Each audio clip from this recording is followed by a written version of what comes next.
Wolfenstein is this action game that takes the player and puts him in the role of B.J. Blazkowicz. And what he is he's this heroic war soldier. And as the players play the game, they're going to fight Nazis. They're going to discover that it's more than just World War II. What it is there's this occult, dark science, paranormal undertones. In this game, B.J. Blazkowicz, who's the main character, he gets access to what's called the Veil. And what this is, it's an item that he has that allows him to step in and out of this other reality. And while he's in there, he gets new abilities, such as the ability to see enemies that may be in the dark. They glow a little bit. He gets a speed upgrade so that if he needs to go faster through an area or take cover, he can speed up and go do that. And he also gets access to these powers. And one of these powers is called Mire. And what it does is it slows down time around him so that he can, perhaps evade some very heavy gunfire or step out of the path of a rocket. In Wolfenstein, the player will be able to find treasure, gold, money, and it all equates into dollars.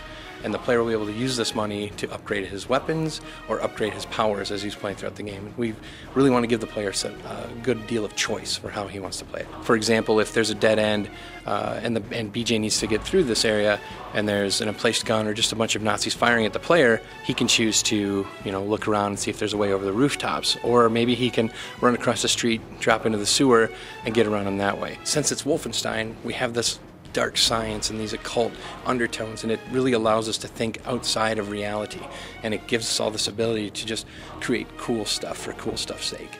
And I'll tell you about one of the weapons that plays on this. It's called the particle cannon, and what this does is it harnesses the power of the Veil, and it creates this beam that disintegrates enemies on contact, and it just burns through cover, and it's just this uber powerful weapon that BJ will have access to. Return to Castle Wolfenstein really created a awesome multiplayer experience for the player. There was class-based, and it opened the doors, I think, to a lot of people to multiplayer in general. So you can expect in this Wolfenstein to have all of that. Plus, we've added the Veil, which adds powers and things that weren't in the previous ones. So yeah, you're going to get a solid multiplayer experience. Wolfenstein is going to be simultaneously released on the PC, the PS3, and the Xbox 360. And as far as release dates, it's when it's done.